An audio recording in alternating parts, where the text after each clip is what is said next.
อ้าวโอ้นี่เลยพี่น้องเอ้ยสบายดีเด้อพี่น้องเอ้ยกับทักทายสบายดีพ่อแม่พี่น้องเบิดสุขสุคนเนาะมื้อนี้เฮากะมาต่ออีกเคสหนึงอยู่บ้านหยังก็บ่ฮู้บรรทมดงนาทมดงตัวนี้เมื่อกี้นี้นาทมหยังโคกนาทมโคกอ๋อ มันก็คล้ายกันนะโคกกับดงเขาโคกก่อนจังฮอดดง มันต้องเขาโคกก่อนถือว่ะเนาะที่มันอาจจะเป็นดงแล้วเป็นทางแปลนเป็นโคกแต่ต่อไปเป็นหน้าบัดนี้ เละเทะแล้วใช่แล้วเป็นไงกันสวัสดีอีกรอบด้วยบ่ฮอดเด้อด้วยพี่น้องเนาะมาเจอกันมื้อนี้ก็พาทางดงมาทางดงมาทางป่ามันทางโคกทั้งโคกครบอะไรบ้างครบเลยตรงหน้าพร้อมมีเครือกล้วยครอบครัวเพิ่นอยู่เป็นจังไดแบบใดอันนี้นะโดยคือว่าพอกระโบรายละเอียดดอกเห็นเป็นทักมาว่าให้ไปซอยปลาเพิ่นแน่เขาไปเบิ่งนำกันนั่นแล้วว่าเป็นอะไรโอเคไปเบิ่งนำกันซะเนาะใช่จังได้ข่อยก็จนลืมเลยได้บ่ยาวแม่นบ่ก้อยบ่ลงกำเลยมาดงมาดิ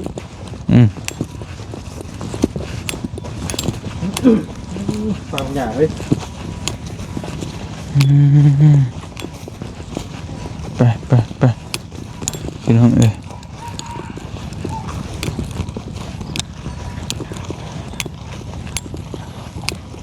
โอ้อันนี้บ่ขึ้นพี่น้องเอ้ย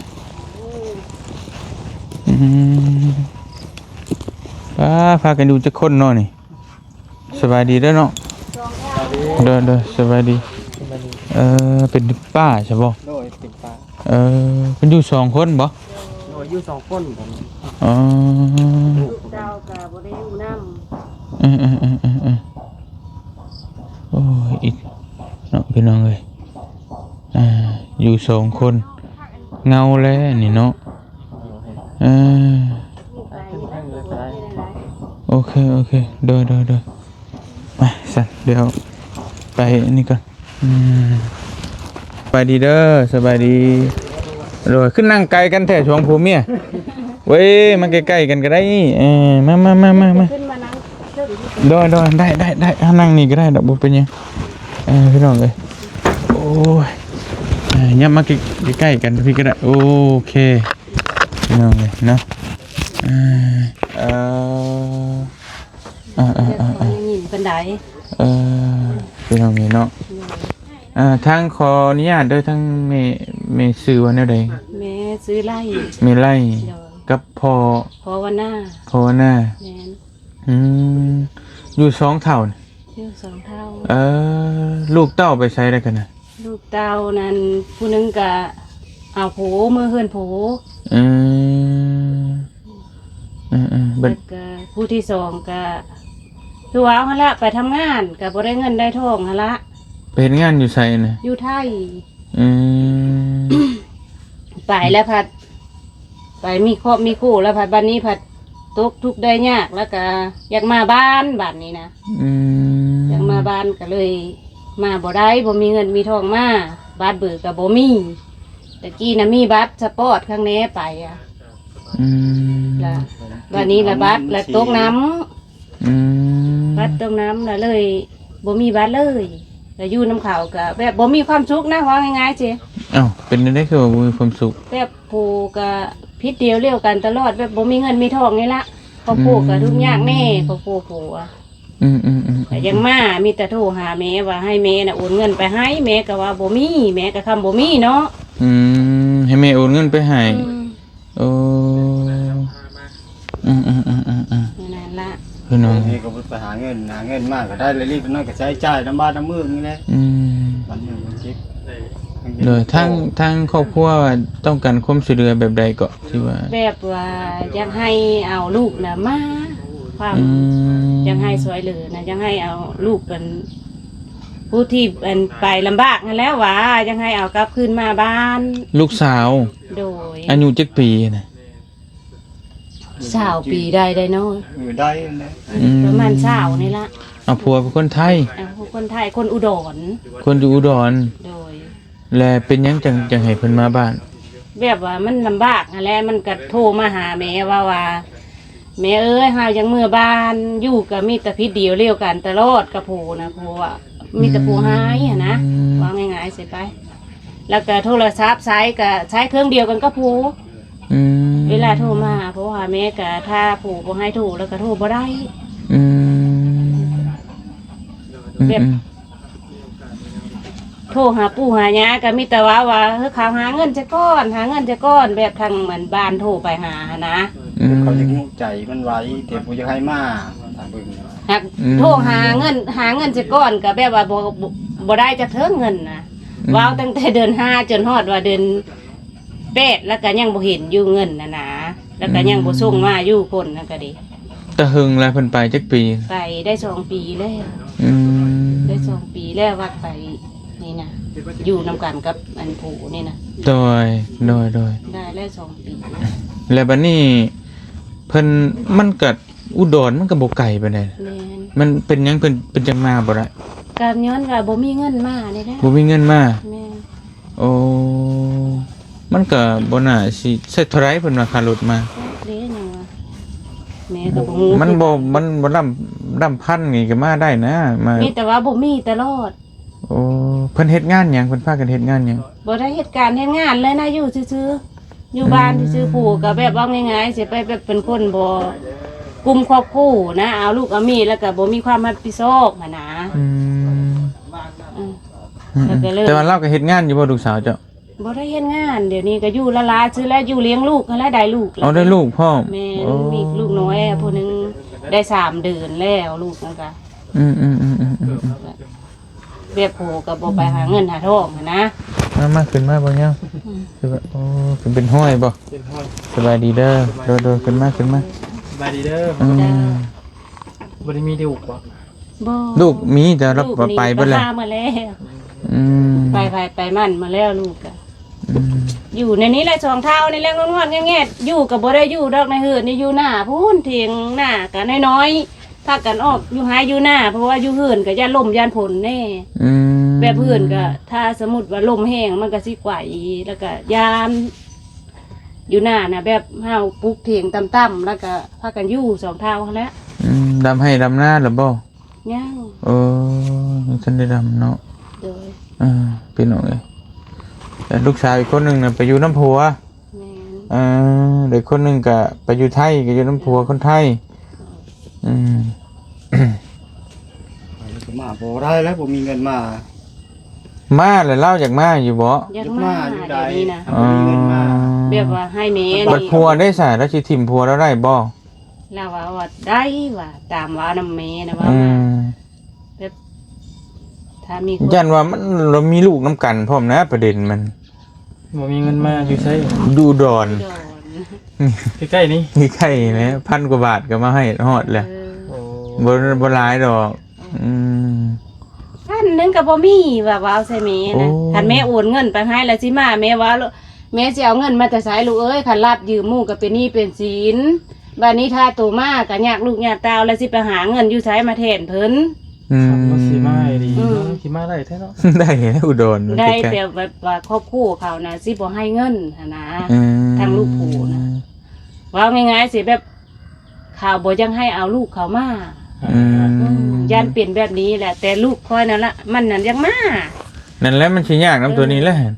จักสิเฮ็ดแนวใดหยัง อื วะ ม ก็นั่นล่ะยังขอความปรึกษานำลูกว่าสิได้บ่นะถ้าเป็น เว้าเรื่องได้นี่ถามว่าซ้ำเงินค่ารถซื่อๆนี่เฮาช่วยได้นะ โดย ดำพันดำใดนี่มันช่วยได้ แต่ว่าประเด็นมันที่ว่าให้เฮาไปเอามาเลยนี่มันบ่สามารถเอาได้ เพราะว่ามันอยู่ในครอบครัวของเพิ่นแหละแต่เหมือนเฮาสิไปแยกครอบครัวเขาออกจากกันนะ โดย มันเฮาสิมันสิมีความผิดในตัวนั้น ถ้าว่าเราจากมาเองขึ้นรถแล้วบ่มีเงินน่ะเฮาซอยค่ารถได้ โดย สำนั้น แต่ให้เฮาไป เฮ็ดแนวใด ไป เนาะ นั่นมาเลยน่ะมันบ่ได้ได้จ้ะสมมุติว่าลูกสมมุติว่าเฮาไปแล้วเอ้าผัวเขาว่าเอาเมียข่อยไปยังข่อยยังหักยังแพงอยู่บัดเฮาสิเป็นคุณพิษไปญาติเขาออกจากกัน เหมือนเราไปเฮ็ด เออ แต่แยกกันเนาะ ถ้าบอกว่าตอนนี้เขาออกมาขึ้นรถมาแล้วแต่ว่าบ่มีเงินจ่ายค่ารถน่ะเฮาซอยได้เฮาโอนไปให้ก็ได้ บ่ซ้ำอุดรมามุกดาหารก็ประมาณ200-300ปานนั้นแหละรถตู้น่ะ300-400 บาทบ่เกินหั่นดอก แม่นบ่ไกลนะนึกว่าอยู่ เด็กมากก็มายากมันบ่มีบัตรนี่แหละก็มานี่ถ้า โอ้ ก็สิปรับอีกมัน บ่จะบ่เป็นหยังก็มาก็จำเป็นแล้วเฮาบอกเพิ่นตามตรงนั่นแหละเฮาแจ้งว่าบัตรหายเพิ่นสิว่าแนวใดก็ว่าแล้วถ้ามันเฮาบ่มีเด้ซั่นเพิ่นก็ส่งมาอยู่ดอก เพิ่นก็สิบ่กล้าก้อย แม่นเมื่อเพิ่นก็ส่งมาคือเก่านั่นแหละในเมื่อเฮาเป็นคนสัญชาติลาวเด้อืม ลำบากใจยังว่าแม่ก็ขึ้นฮอดลูกเอาแล้วเนาะเป็นห่วงเพราะว่าจักสิเฮ็ดได้ล่ะเป็นห่วงก็ซอยบ่ได้คือว้าวนี่แหละแม่ก็มันบ่มีเด้ซะ ตะกี้น่ะเพิ่นไปเฮ็ดงานอยู่ไทยบ่โดยจังได้กัน แม่น อืม แล้วก็ไปคบกันอยู่พุ่นละอยู่ไทย จักปีตอนเพิ่นไปอายุจักปี 18 ปี อืม18ตอนนี้ประมาณ20บ่ฮะก็ได้ผัว2ปีเนาะไปเฮ็ดงานก่อนเดี๋ยวจังได้ผัวเนาะ แม่น แล้วมาอยู่บ้านผัวเราบ่ได้มาได้บ่แต่ไป บ่ อืม แต่บ่ทันเอาผู้น่ะมาช่วงนึงน่ะมาทำบัตรแล้วก็ไปอีกแล้วก็พอได้เงินดอกนะช่วงนั้นก็ดีไปมาแล้วก็เป็นบัตรสปอร์ตแล้วก็ไปใหม่ อืม เขามารบกวน มารบผลกันเด้อ ตบเนาะ เหินพี่ก็ขึ้นเลย อืม แล้วก็ขอความช่วยเหลือลูกเรา แม่นอันนี้เราบ่เป็นขอความช่วยเหลือเรื่องอื่นแต่ขอความช่วยเหลือเรื่อง เลี้ยงลูก ลูกแปลผัวคนไทยอยู่อุดรแต่ว่าบัดนี้เนี่ยลูกอยากมาแต่ว่าบ่มีเงินมาแล้วบัดนี้ทางครอบครัวเพิ่นก็บ่อยากให้มานี่แล้วทาง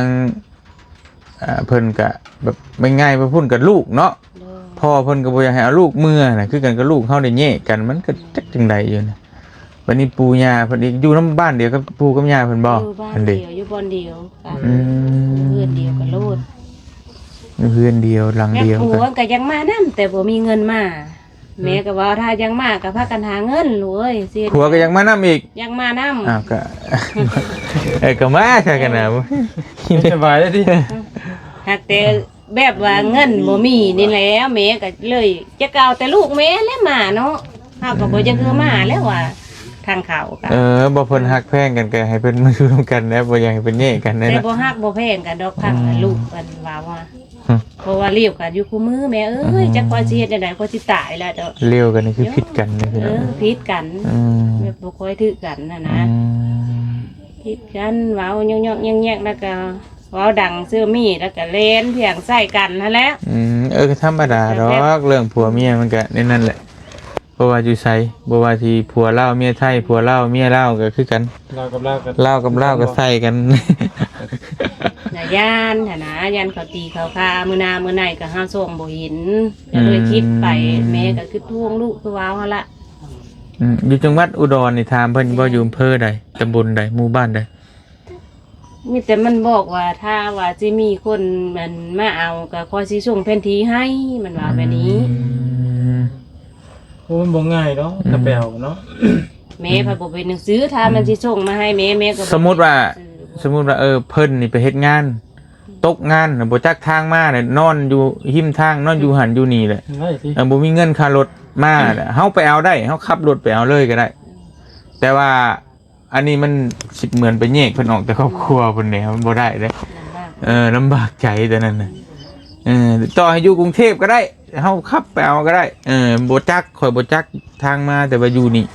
ตกร อยา ถ กเมื่อตกรถตกลาแบบนี้เฮาบ่มีเงินนี่เฮาไปเอาได้ มาเกือบแล้วเขาพร้อมจิตพร้อมใจเขายังมานำกันอยู่ดีแต่บ่มีเงินมานะบ่มีเขา ดังมามันก็บ่แม่นลำบากแล้วตอนนั้นแม่นบ่แต่มุมมานั้นมันก็มาเยี่ยมบ้านพ่อเฒ่าแม่เฒ่าซื่อแล้วมันก็ เพราะว่าจะเพิ่นก็อยู่ว่าอยู่บ่ได้อีกแล้ว มาแล้วก็ต้องได้เมื่ออีกเมื่อไปเมื่อมันก็ทำมานํกันเนี่ยมันบ่แม่นละ ความลำบากคือว่าเขาบ่มีเงินว่าง่ายๆใช่ปะ อืม เขาบ่มีเงินแบบว่าค่ารถค่าล่างมาละอันตัวนั้นล่ะที่ก็ลำบากว่ามาบ่ได้หั่นนะ แต่มันคล้ายๆว่าถ้าว่าแบบชั้นก็มันก็จักสิว่าจังไดได้เฮากันเนาะ คือขอความช่วยเหลือแบบบ่มีเงินค่ารถไปอันนี้มันหลายได้อถ้าเป็นแบบนี้น่ะ แม่น อยากไปเยี่ยมพ่อเยี่ยมแม่บ้านนั่นเมืองนี่แข็งนั่นแข็งนี่บ่มีเงินค่ารถไปนี่มันก็ อะไรกรณี มันก็สิว่าอันนั้นอยู่มันก็ถือว่าธรรมดาแฮงนะซำนี้มีแต่คำเป็นแบบนั้นน่ะก็บ่พาแนะนำให้มาหาเงินหาค่ำได้ก็จังมามันบ่ได้จำเป็นเด้แม่นบ่ถ้าจำเป็นนี่ค่อยสิตายแล้วป่วยนี่บ่แต่จังเมื่อรักษาแต่ว่าบ่มีเงินมามันคืออีกประเด็นหนึงเด้อันนี้คิดจากมาสมมุติว่าพาลูกผัวมาเยี่ยมพ่อแม่ชื่อแต่ว่าบ่มีเงินค่ารถมานี่หาเงินก่อนฟังว่านี่มานี่ก็ต้องไปอีกนี่นะมันประมาณนั้น แต่ว่าความคิดของมันน่ะถ้ามาแล้วนะมันน่ะบ่ได้ไปนะ บ่ได้ไปผัวได้สิยอมบ่สิมานำกัน ก็เรื่องของเขา โอ้ว่าแบบนั้นบ่ได้แล้วแบบว่านั่นเขามาบ้านเฮาดิ เพราะ เฮง ว่า ติ๊ก เขา แล้ว ก็ยังพอได้แต่งได้เปลงเฮาเด้ยังบ่ทันได้โฮงได้โผล่นะ บ่แต่งกับเขามาบ้านเจ้าได้เอ้ยเขา เข้าไปบรรลุเข้าไปอยู่น้ำ เอ เพิ่น อ เด้ บัดลูกอยู่น้ำบัดลูกเจ้าไปอยู่น้ำเขาเลยเขาว่ามันแล้วแต่เล่ากับมันก็เฮาสิคิดจังได๋ซะแม่นบ่ล่ะถ้าคิดแบบนั้นบ่ได้ กันที่พี่นี่ก็เฮาก็ฮับสนุกกันเวลาเขาอยู่นี่ก็ห้ามบังคับใจเขาบ่ได้ แต่เขาจังเมื่อก็แม่นอยู่แต่ว่าบ่พื้นว่าคือแม่เพิ่นเว้าไปฉะนั้นมันบ่ถูกว่าเขาสิอยู่ได้บ่ได้ก็แล้วแต่เขามันก็ว่ามันบ่คักปานใดตัวนั้นคือแบบลูกเฮาไปอยู่น้ำเขาเขาก็ยังบ่ได้เว้าแบบนั้นเขาก็อยู่ได้เด้เขาก็รับลูกเฮาอยู่ แบบมันโผล่มาแต่ละเธอนะมีแต่ความผิดเดียวเลี้ยวกันละเมละอุ๊อ้างแนวนั้นละแบบเว้าปู่เว้าหายเว้าเลี้ยวเกลือนนะก็เลยแบบแม่ก็บ่ดีใจนี่ เธอก็ มา แนวมันแหละก็ผัวเมีย เพราะ เนาะ ว่าเฮาก็เลี้ยงใหญ่นะเนาะเบื่อสิใหญ่ได้ซำนั้นก็แม่ก็ลำบากบ่แม่นง่ายว่าหมู่ละแต่ว่าคนเห็นเป็นเจ็บหรือว่าจะตีจะฆ่าหั่นนะเฮาก็บ่จะรู้มันเปลี่ยนไป ไม่มีแต่ให้ลูกเราเก็บเงินเก็บคำนะคนเราเคยเลยที่มันจะลายแล้ว ธรรมดาไปนะ ร้านเคยยุคใช้กับกัน เป็นบ่ร้านเจ้ามีเงินให้กันช่วยเหลือร้านว่าโอ้ยฝนมากแหละพี่น้องบ๊ายบายแต่ออกเลยมา โชคดีฮะกับพังคนเต้าทุกคนอย่างแล้วนะฝนมาแล้วพี่น้อง เราสัญญาจะอยู่เจ้าอีกคนเขาเจ้าบน อันใดนะ ดินดอนตอนนี้เจ้าเองก็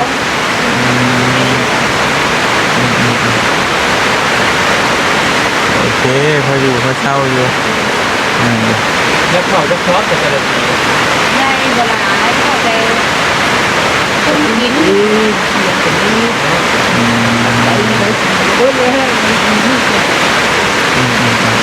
บแบบหน้าคู่นะคนเล่นหน้าบุญหน้าภาคเนาะ บ้านนี้มีแต่หลังข้าง 200-300หลังคานะแต่พุ่นนะบ้านตรงนั้นมาเป็นบ้านเดียวกันเลยแต่บ้านของเราอยู่ที่ในบ้านน้องสาว ฝนตก ไม่ยิ่งกินแรงแรง เรื่องมันก็ได้ นี่เลย มันก็มีอย่างนี้ ที่นี่หน้าได้ ที่ออกมาก็ได้นอนดอกไม่อยู่ ไปง่ายบนนี่ กล้าบ่ท่านเย้าบ่จะไม่ได้ดำหน้า มันบ่ได้น้ำกาเนี่ยพอได้แล้วกามันบ่มีน้ำ บ่มีน้ำเนาะเด้นี่ฝนมาแล้วก็ไปดำเลยแหละ แต่ บัด ซ้ำนี้เนี่ยบ่ได้มันเป็นหน้าคู่ โอ้ต้องตกแห้งอีหรอเนาะ ไหนมันกันเริ่มตกไปเลยนะบัดทำมากินข้าวจะ เทวดาบ่เทวดา เล่นกันแค่เดียวเอานี่ตัวเราขอความช่วยเหลือเรื่อง หน้าเจ้าฮะก็ ข้างไปตะเห็นใช่ไหม ต้องเข้าอาจจะพรเพิ่นบ่นี่กลับเข้าอาจจะพรบ่ ไปที่ไหน ไปทางตัวนี้ โอ้มีทางลัดไปอีกบ่บ้านแม่ไปบอก ไถมีรถไถ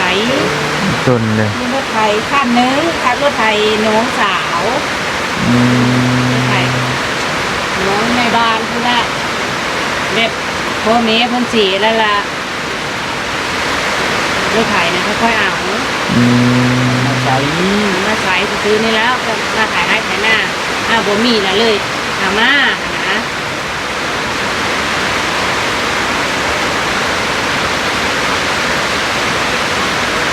เมื่อเราปวดหัว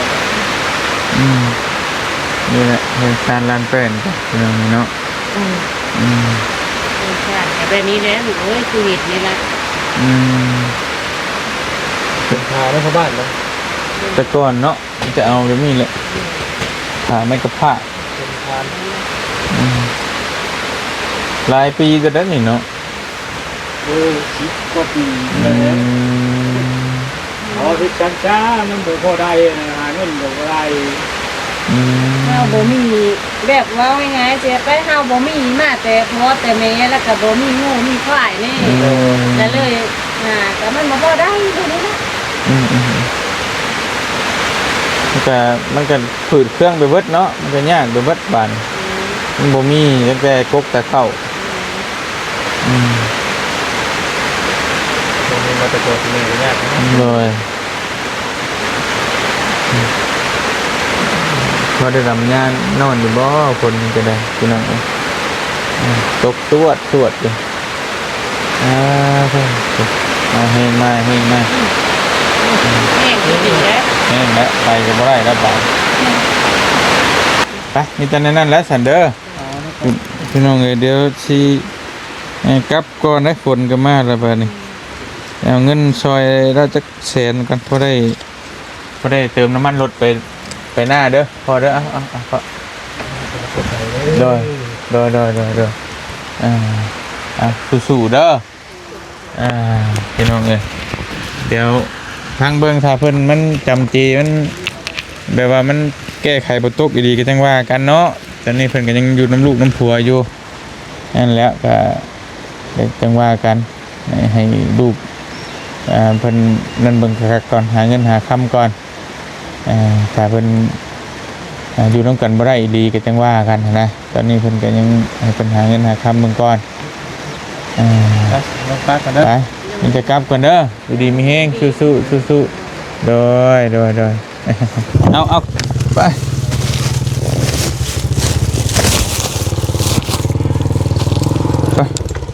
พี่น้องเนาะ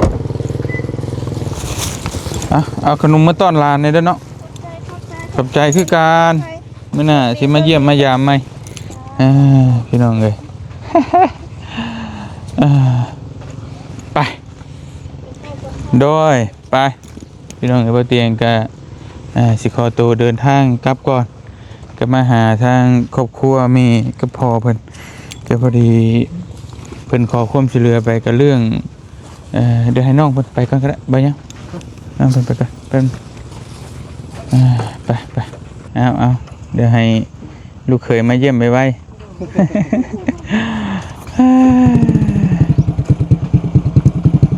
โอเค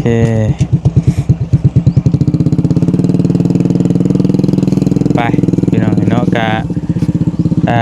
พอดีเป็นเคสที่ว่าเพิ่นขอความช่วยเหลือกับมันช่วยเหลือเรื่องทุกข์เรื่องยากแต่ว่าขอความช่วยเหลือเรื่องอยากให้พาลูกกลับบ้านลูกไปได้ผัวอยู่ไทยอยู่จังหวัดอุดรธานีแต่ว่าคล้ายๆว่าผัวก็